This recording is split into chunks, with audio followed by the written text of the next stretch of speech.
설교 본문을 읽겠습니다. 누가복음 4장 18절 말씀과 사도행전 10장 38절 말씀을 읽겠습니다. 누가복음 4장 18절 말씀,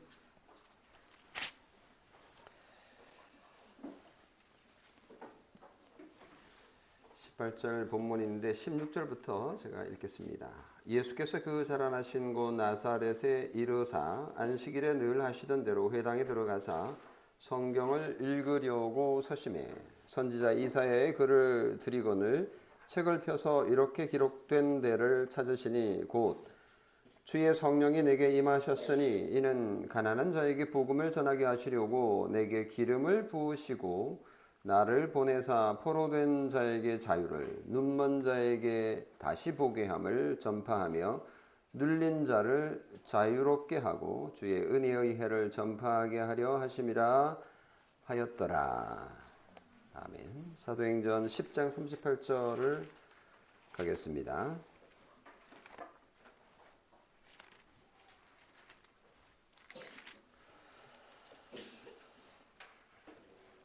사도행전 10장 38절은 고넬료 집에서 고넬료를 베드로가 만나는 본문인데요. 37절 38절을 읽겠습니다. 곧 요한이 그 세례를 반포한 후에 갈릴리에서 시작하여 온 유대에 두루 전파된 그것을 너희도 알거니와 하나님이 나사렛 예수에게 성령과 능력을 기름 붓듯 하셨음에 그가 두루 다니시며 선한 일을 행하시고 마귀에게 눌린 모든 사람을 고치셨으니 이는 하나님이 함께 하셨음이라.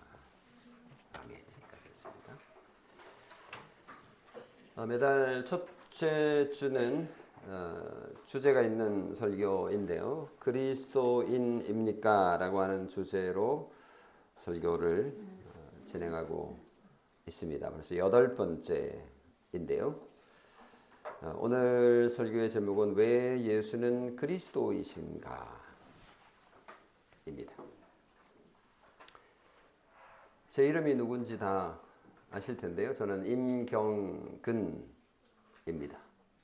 경근이 이름이고 임이 성입니다. 어린이 여러분에게 질문을 하나 해보겠습니다. 그러면 예수 그리스도는 이름인데 이 가운데 성은 뭐고 이름은 뭘까요? 성이 뭘까요? 예수라고? 예수는 뭐고 그리스도는 뭔가? 일단 답은 조금 이따 찾아보고요. 그 서양 이름 가운데 예를 들면 중세 철학자 유명한 토마스 아퀴나스라고 하는 사람이 있어요. 나중에 학교 가면 많이 배울 겁니다. 근데 토마스는 이름일까요? 성일까요? 이름이죠. 아퀴나스는 네, 성입니다. 이 이름의 구조는 이런 뜻이 담겨 있어요. 아퀴나스 출신 토마스. 사실은 그걸 본래 그렇게 되어 있어요. 정확하게 말하면 토마스 아퀴노, 이 라틴어에서 왔는데 오 하면 이제 어디로부터 온, 어디 출신 사람, 뭐 이런 뜻인 거예요. 그래서 아퀴나스라고 하는 지역 이름을 따서 그 출신 토마스. 토마스가 많은데 아퀴나스 출신 토마스라는 말이고 서울 출신 토마스 말고 이런 의미인 거죠. 그러다가 이게 나중에 출신이라는 말이 성이 그냥 됩니다. 근데 이런 흔적이 유럽에 있는 이름들 보면 아주 많이 남아 있습니다. 독일, 게르만 쪽의 언어들 보면 헐란어도 마찬가지고 독일어 같은 경우에도 보면 어디 출신 이런 게 진짜 노골적으로 아예 남아 있습니다. 그래서 서양 이름은 앞에가 이름이고 뒤에가 성입니다. 그러면 예수 그리스도라는 이름 가운데 어느 것이 성이고 어느 것이 이름일까요? 많은 사람이 예수가 이름이고 그리스도는 성이라고 생각합니다. 땡입니다. 땡. 아니에요. 틀렸어요. 그리스도가 성이고 예수가 이름이 아니에요. 예수님의 가족 이름이 있었다면 어디 출신이라고 하는 식으로 불렀다면 이렇게 불렀을 거예요. 어디요? 나사렛 예수. 요게 사실은 진짜 백이라고 볼 수 있죠. 여기도 나사렛이라는 말이 출신이라는 말이거든요. 근데 우리를 번역하면서 앞에 나사렛을 앞에 갖다 붙였기 때문인데 본래는 나사렛이 뒤에 있어요. 예수 to 나자라이트 이렇게 해서 나사렛 출신의 예수 이렇게 되는 건데 한국어로 번역하면서 나사렛 예수, 나사렛의 앞으로 한국식으로 바꾼 건데요. 마태복음 26장 71절에 보면 이 사람은 나사렛 예수와 함께 있었도다 했을 때 이 나사렛 예수라는 것은 예수 to 나자라유 이렇게 되어 있어요. 그러니까 정확하게 이게 우리하고는 반대로 이해를 할 수 있는 건데 그리스도가 그러면 성이 아니면 뭐예요? 이렇게 질문할 수 있습니다. 그리스도는 뭘까요? 그러면 아빠 엄마는 다 알고 있는데 그리스도는 이름이 아니고 성이 아니고 직함입니다. 직함이 뭐예요? 뭐 쉽게 예를 들면 그렇습니다. 임경근을 예를 들면 임경근 목사님이라고 부르잖아요. 그때 그 목사가 직함이에요. 직분이라고 하고 지위라고 부를 수도 있는 거고요. 그래서 목사는 이름이 아니고 성이 아니고 직함인 것처럼 그리스도라는 단어는 성이 아니고 직함입니다. 그래서 그리스도라는 단어는 예수님이 누구시고 무엇을 행하시는 분인지를 알려주는 굉장히 중요한 단서가 되는 호칭입니다. 그리고 지칭이기도 하고요. 그래서 예수 그리스도라고 할 때 이 그리스도라는 의미를 깨닫지 못하면 우리는 지금까지 교회 열심히 다녀도 정말 중요한 거를 모르고 있는 거와 다름이 없는 겁니다. 그러면 그리스도라는 직함 안에 어떤 의미가 담겨 있을까요? 왜 하나님은 자신의 아들에게 이 특별한 호칭을 주셨을까? 저는 오늘 하이델베르그 유리문답 31, 32문하고 그리고 웨스트민스터 소유리문답 23문의 이 질문에 대한 답이 아주 잘 나와 있기 때문에 이것을 가지고 설교를 하려고 합니다. 이거가 단순히 어떤 신학적인 지식이 아니라 우리가 그리스도인으로 살아가는 삶에서 굉장히 중요하다는 사실을 깨닫게 될 겁니다. 첫 번째로 그리스도라는 그러면 이 단어의 의미가 뭔지 하이델베르그 유리문답 31문이 이렇게 묻고 이렇게 답을 합니다. 한번 들어보세요. 31문 그분은 왜 그리스도 곧 즉 기름 부음 받은 자라 부릅니까? 이렇게 물었어요. 답. 왜냐하면 그분은 성부 하나님으로부터 임명을 받고 성령으로 기름 부음을 받으셨기 때문입니다. 그분은 우리의 큰 선지자와 선생으로서 우리의 구원을 위한 하나님의 감추인 경영과 뜻을 온전히 계시하시고 우리의 유일한 대제사장으로서 그의 몸을 단번에 제물로 드려 우리를 구속하셨고 성부 앞에서 우리를 위하여 항상 간구하시며 또한 우리의 영원한 왕으로서 그의 말씀과 성령으로 우리를 다스리시고 우리를 위해 획득하신 구원을 누리도록 우리를 보호하고 보존하십니다. 이런 어마어마한 일을 하신 분이다 라는 의미가 그리스도라는 단어에 들어있어요. 그런 거예요? 그리스도를 클릭하면 쫙 이렇게 펼쳐지듯이 그런 거예요? 뭐 그렇게 생각해도 틀리지 않습니다. 왜냐하면 그리스도라고 번역된 한글 그리스도는 본래 크리스토스라고 하는 헬라어 번역인데 상당히 잘 번역했어요. 크리스토스를 뭐 어떻게 번역하겠습니까? 크리스토스 해도 되는데 이게 이제 뭐 그 당시 중국어 발음하고 이거 뭐 한국어 발음하고 생각해가지고 이제 만든 단어가 그리스도 거의 비슷합니다. 히브리어로도 이 단어가 있어요. 이 단어는 메시아라고 하는 단어입니다.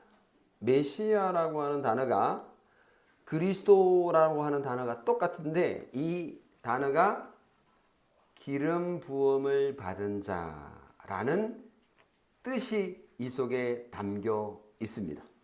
기름을 붓는다라고 하는 그 단어하고 연결이 돼요.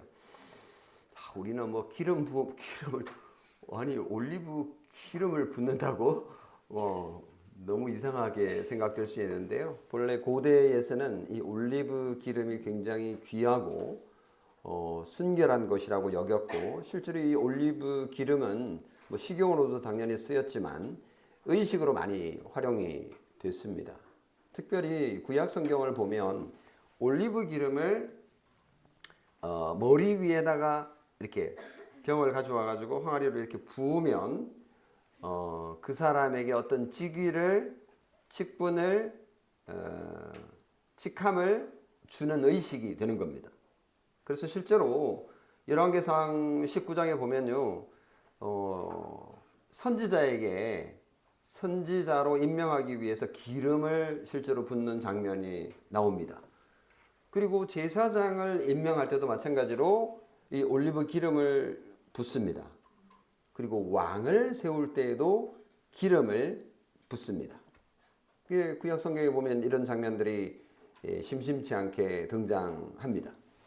그래서 이 기름을 붓는다라고 하는 의식은 이게 단순한 게 아니고 인간을 하나님으로부터 직무를 받았다라는 것을 표시하는 거룩한 위임의 표시인 거죠. 위임한다라는 것은 나의 권한을 너에게 전달한다 이런 뜻입니다. 그러니까 왕과 제사장과 선지자의 역할을 하나님이 하셔야 되는데 그걸 내가 왕에게 위임하고 선지자에게 위임하고 제사장에게 맡긴다. 이런 의식이 바로 위임식이었고 그때 기름을 부어서 했기 때문에 기름 부음을 받은 자가 바로 이 세 가지 직분에서 특별하게 나타나는 것을 확인할 수 있는 거죠. 그래서 예수님을 그리스도라고 부를 때는 이 세 직분을 생각하시면 됩니다. 이 세 가지 직분 뭐라고요? 첫 번째 선지자, 두 번째 제사장, 세 번째 왕입니다. 이거 뭐 순서 틀려도 되나요? 순서 틀려도 상관은 없지만 자꾸 틀리면 헷갈리니까 선지자, 제사장, 왕의 직분을 예수님이 행하셨구나. 그래서 그리스도라는 단어가 붙은 거구나. 이름이 붙은 거구나. 이제 뭐 이름처럼 돼버렸어요. 직함이. 그래서 이제 구약시대 때 이 세 직분이 실제로 있었고, 이 세 직분은 하나님의 명령을 받아서 이스라엘을 다스리는 왕, 그리고 이스라엘을 하나님과 화해시키는 제사장, 그리고 하나님의 말씀을 전달해 주는 선지자들이 실제로 있었잖아요. 그 구약 성경 보면 이들의 역사라고 해도 과언이 아닙니다. 물론 왕이 세워지기 전에 그리고 제사장이 세워지기 전에 구체적으로 선지자가 생기기 전에 이 모든 직분이 한 사람에게 통합된 형태로 나타났던 족장 시대도 없지 않아 있었지만 이제 나중에 가면서 분화되어서 세 직분으로 아주 분명하게 구분이 됩니다. 그런데 문제가 있었어요. 구약의 선지자와 구약의 제사장과 구약의 왕들은 모두 하나같이 불완전했습니다. 그들도 우리와 다름없이 연약하고 죄로 물든 그런 인간이었기 때문입니다.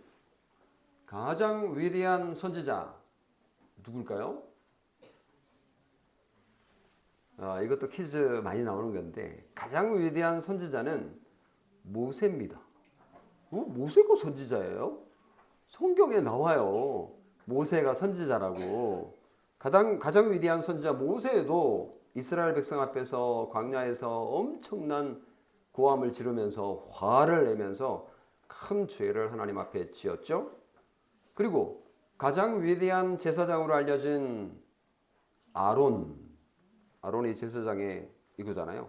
아론도 금송아지를 만들어 가지고 제2계명을 어겼습니다. 그리고 가장 위대한 왕 누굴까요? 다윗이죠. 다윗도 간음하고 살인하는 어마어마한 죄를 저질렀습니다. 뭐야? 다 실패했잖아. 구약에 있었던 이 그리스도라고 일컬어질 만한 이 세 직분자들은 다 그럼 실패한 거네요? 맞아요. 실패했어요. 실패한 것이 의미가 없는 것이 아니라 실패한 것이 의미가 있었습니다. 그들은 불완전했어요. 그렇기 때문에 완전한 직분자가 필요하다라는 것을 그들은 보여주었습니다. 인간은 절대로 인간을 구원할 수 없구나라는 것을 확실하게 보여준 거죠.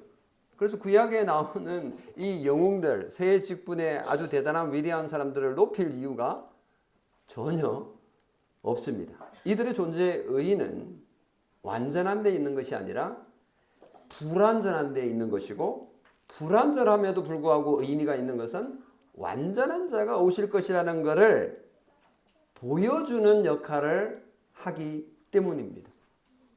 너무 아이러니하죠. 훌륭하지 않은 이 세 직분자들이 역할이 있었다고? 신기하게도 하나님께서는 인간의 약함을 가지고 당신의 구원 역사를 이루시는 분이십니다. 그렇게 오랜 기간이 지난 후에 마침내 완전한 형태의 정말 기름 부음 받은 자가 나타나셨는데 그분이 누구라고요? 예수님이라고요. 그렇게 말하면 정답이에요. 그렇게 이제 가는 거예요.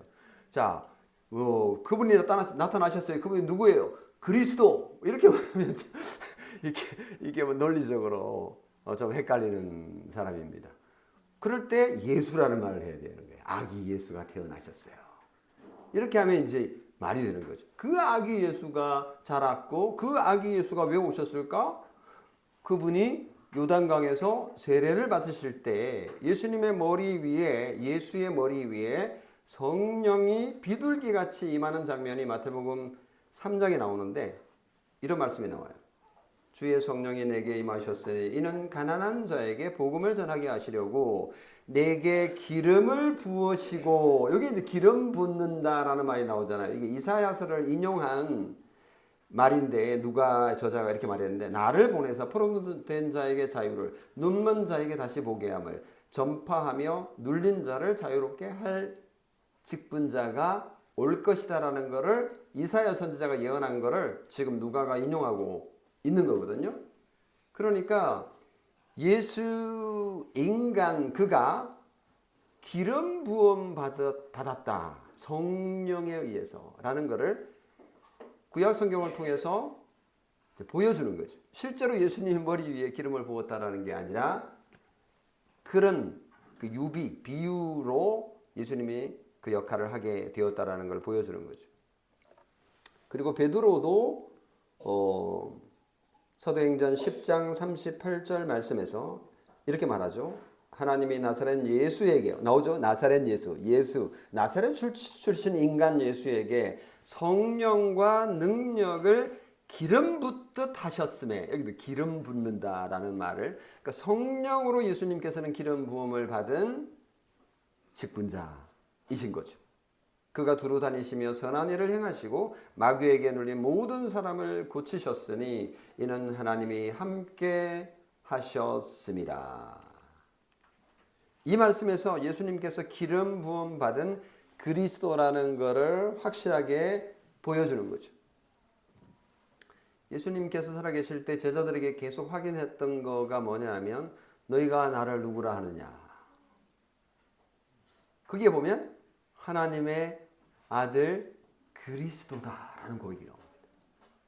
그리스도다. 그러니까 예수가 한 인간에 불과한 거가 아니라 하나님의 보냄을 받은 기름 부음 받은 자, 그 그리스도, 완전한 형태로 오실 그 직분자라는 것을 고백한 겁니다. 그러니까 우리가 예수 그리스도를 믿는다라고 할 때는 예수님을 그리스도로 믿는다라는 고백과 같은 거고, 그 말은 예수님이 선지자와 제사장과 왕의 역할을 하실 분, 새 직분을 행하시는 분으로 믿는다라는 것과 같은 거죠. 이제 이해가 되시죠? 웨스트민스터 소요리 문답도 23문에 이렇게 묻고 대답하는데요. 23문. 그리스도께서 우리의 구속자로서 무슨 직분을 행하십니까? 답은 그리스도께서는 우리의 구속자로서 선지자와 제사장과 왕의 직분을 낮아지고 높아지신 두 지위에서 행하십니다. 이렇게 표현했어요. 낮아진 건 뭐고 높아진 건 뭘 말할까요? 예수님이 낮아졌다라는 건 하늘에서 땅으로 내려오셨다. 다시 말하면 베들레헴에 태어나신 그분, 그리고 인간으로 33년 동안 사셨던 분, 그걸 얘기하는 거고요. 높아지심이라는 거는 죽으시고 부활하셔서 승천하셔서 지금은 어디 계세요? 하늘 아버지 우편에 계시며, 그러니까 그 두 지위 상태 모두에서 이 새 직분을 행하고 계시다. 이런 뜻입니다. 자, 뭐 이 정도 되면 설교 끝내도 되는데 조금 아쉬우니까 좀 더 살펴봅시다. 그러면 왜 새 직분이 필요했을까? 왜 새 직분? 하나님 참 삼을 좋아하시긴 좋아하시는 것 같아요. 네, 삼위일체 하나님, 뭐 성부, 성자, 성령님도 그렇고, 뭐 삼위 좋아요. 하여튼 그래서 그런 건가? 왜 한 가지 직분, 일도 좋은데 한 하나님 이렇게 그죠? 근데 한 가지 직분으로는 부족했을까? 왜 세 직분으로 그렇게 해야 됐을까라는 질문을 던질 수 있습니다. 이거를 이해하려면 인간의 문제가 뭔지를, 인간의 죄가 무엇을 파괴했는지를 이해하면 좀 이해하는 도움이 될 것 같아요. 첫 번째, 죄는 진리를 덮어버렸습니다. 그러니까 인간의 죄가 진리를 보지 못하게 만든 거죠.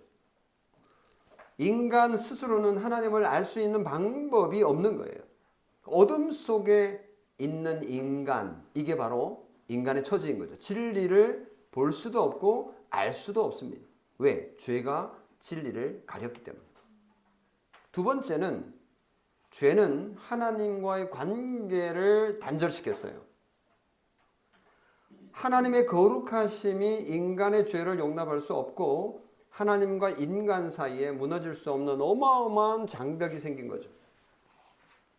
자, 감이 좀 오시나요? 세 번째, 죄는 인간의 삶을 사탄의 지배 아래 가두어 둬버렸기 때문에 인간은 스스로를 다스릴 능력이 없고 사탄의 지배 밑에 아래서 고생하게 되어 있는 죄의 종이 되어 버렸다라는 것이 인간의 상태입니다.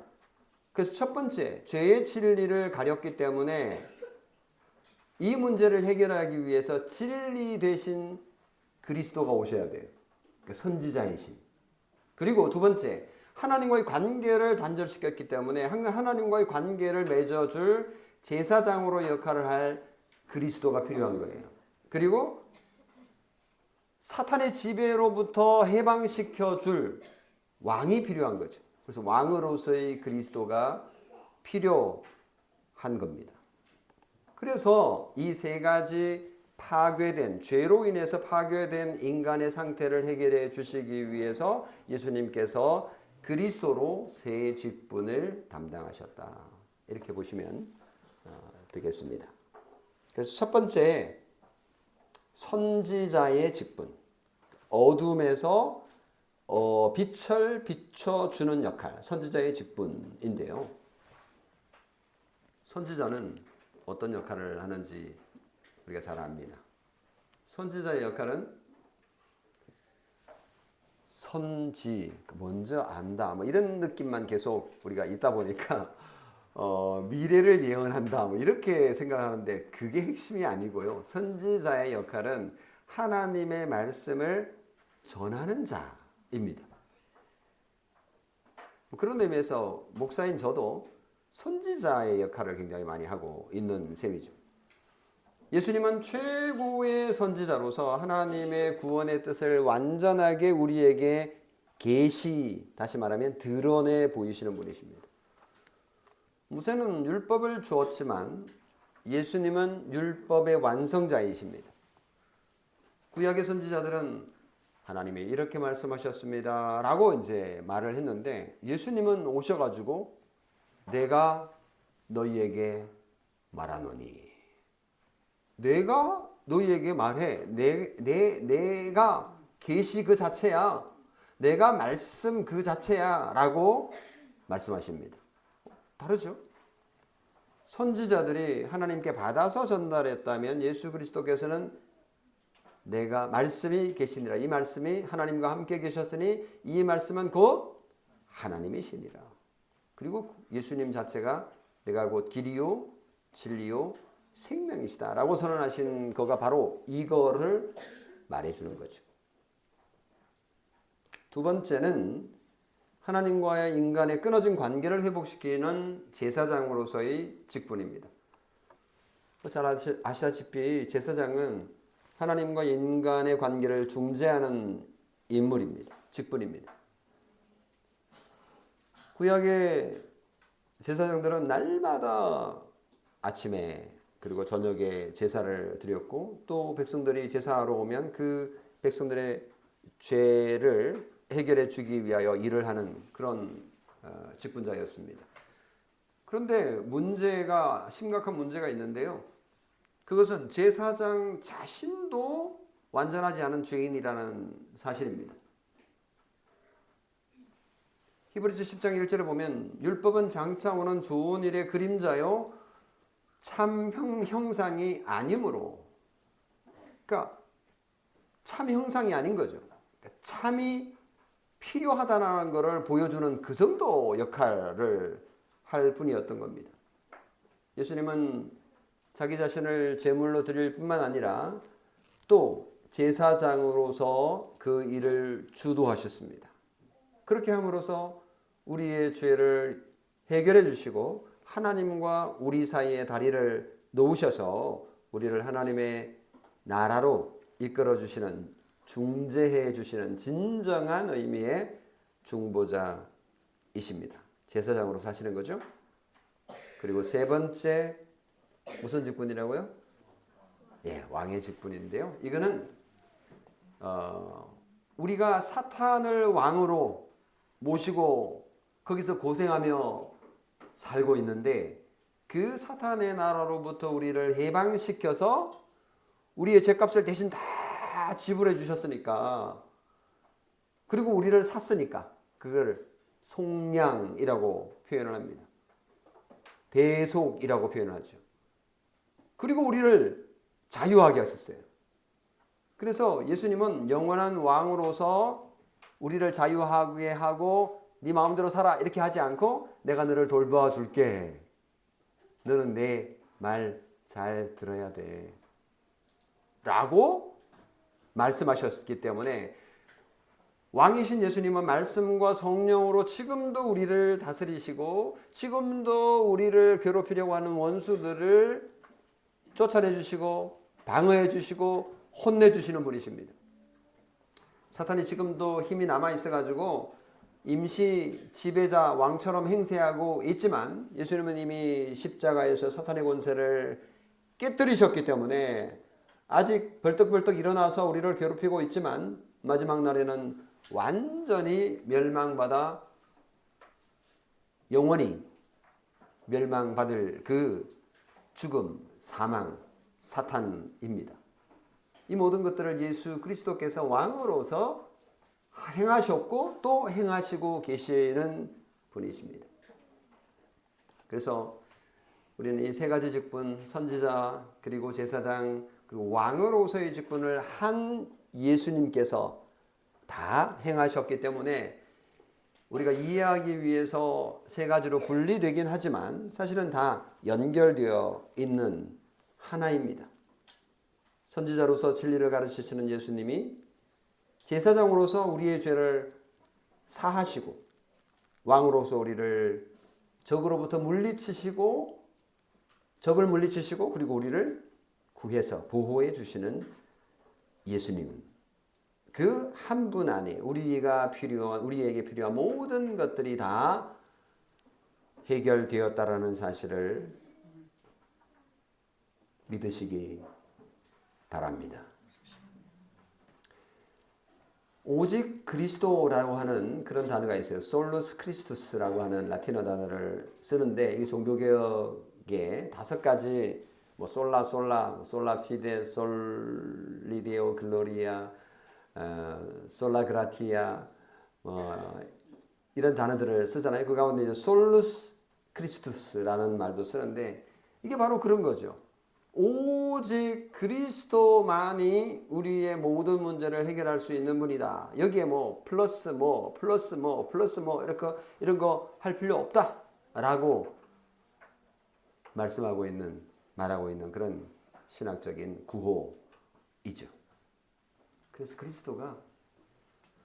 그리스도라는 단어는 우리에게 얼마나 큰 은혜가 되는지 모릅니다. 그래서 세 번째는 그리스도께서 우리의 구원자라면 우리는 그분을 따르는 그분을 믿는 그리스도인인 거죠. 그리스도는 헬라어고 라틴어고 영어고 여기서 온 단어고 인은 한자어에서 온 겁니다. 사람 인자예요. 그리스도인 하니까 마치 크리스천 영어 느낌하고 좀 비슷하네요, 그죠? 천 해가지고 비슷하네요, 그죠? 나라 언어가 좀 비슷한 느낌이 있는 것 같네요. 크리스천이 바로 그리스도인인데, 그러니까 그리스도를 믿는, 그리스도를 따르는, 그리스도에게서 배우는 제자, 이런 의미가 바로 그리스도인인데, 하이델베르그 요리문답 30 아까는 1문이었고 2문은 이렇게 묻습니다. 그런데 당신은 왜 그리스도인이라고 불립니까? 감이 오죠, 사실은. 벌써 왔는데. 답은 왜냐하면 내가 믿음으로 그리스도의 지체가 되어 보죠. 믿음으로 그리스도의 지체가 되어 그의 기름 부음에 참여하기 때문입니다. 기름 부음에 나도 참여하긴 한데요. 나는 선지자로서 어떻게? 나는 선지자로서 그의 이름의 증인이 되며 제사장으로서 나 자신을 감사의 산 제물로 그에게 드리고 또한 왕으로서 이 세상에 사는 동안 자유롭고 선한 양심으로 죄와 마귀에 대항하여 싸우고 이후로는 영원히 그와 함께 모든 피조물을 다스릴 겁니다. 이렇게 정리를 했는데 멋있지 않아요? 이 성경에 나오는 구체적인 워딩은 아니지만 성경에 있는 거를 정말 잘 요약한 것 같아요. 정말 놀라운 고백입니다. 그래서 그리스도인이라는 단어는 단순히 예수 믿는 사람이라는 뜻을 훨씬 죄송합니다. 넘어서는 그런 의미를 가지고 있습니다. 기름 부음 받은 자와 연합된 자. 그래서 그 기름 부음에 함께 참여하는 자라는 의미가 그리스도라는 단어 안에 포함되어 있으니 얼마나 놀랍습니까? 그래서 우리는 그리스도의 이 세 가지 직분, 삼중 직분에 참여할 수 있는 자들입니다. 선지자로서 우리는 이 세상에서 복음을 전하고 예수님의 이름을 고백하는 그런 사명이 있습니다. 제사장으로서 우리는 우리의 삶 전체를 하나님께 드리는 산 제물로서 살아갈 겁니다. 그리고 왕으로서 우리는 죄와 사탄에 맞서 싸우면서 마지막 날에 그리스도와 함께 통치하는 영광을 누리게 될 겁니다. 그래서 그리스도인의 이름이 이토록 풍성한 의미를 담고 있다는 사실을 우리는 오늘 확인하게 됩니다. 말씀을 맺겠습니다. 오늘 우리는 그리스도라는 이름이 얼마나 깊고 풍성한지를 살펴봤습니다. 예수님은 선지자로서 우리에게 진리를 주시고 제사장으로서 우리의 죄를 해결하시고 왕으로서 우리를 지키고 다스리십니다. 앞으로 세 편의 설교에서는 이제 그 각각의 선지자, 제사장, 왕의 직분을 좀 더 심층적으로 살펴서 또 그리스도인으로서 우리도 그 세 가지 직분을 행하며 살아가는 것에 대해서 살펴볼 건데요. 오늘은 이 한 가지만 기억하고 가시기 바랍니다. 예수님 한 분으로 충분하다. 왜냐하면 그분은 그리스도이시기 때문입니다. 그리스도는 우리를 위해서 세 가지 직분을 행하신 분이십니다. 우리에게 필요한 진리도, 우리에게 필요한 화해도, 우리에게 필요한 보호도 모두 그리스도 안에서 이루어 성취되었기 때문입니다. 그리스도 그분이 우리의 완전한 구원자이심을 믿으시기 바랍니다. 오늘 부활주일인데 이 점도 한번 생각해 보면 좋겠어요. 그리스도께서 왕으로서 죽음을 이기셨습니다. 부활하셨죠. 그래서 우리에게 죽음으로부터 사망으로부터의 승리를 안겨주셨습니다. 죽음 이거 별거 아니야. 죽음, 사망은 너희들의 죄 때문에 생긴 거야. 그러나 너희들의 죄를 내가 해결해 줬기 때문에 나를 믿음으로 그 죄사함을 너희들이 선물로 받을 수 있어. 그러면 너희들은 죽음에서 다시 살아날 수 있는 거야. 부활할 수 있는 거야. 라는 희망을 우리에게 주신 것입니다.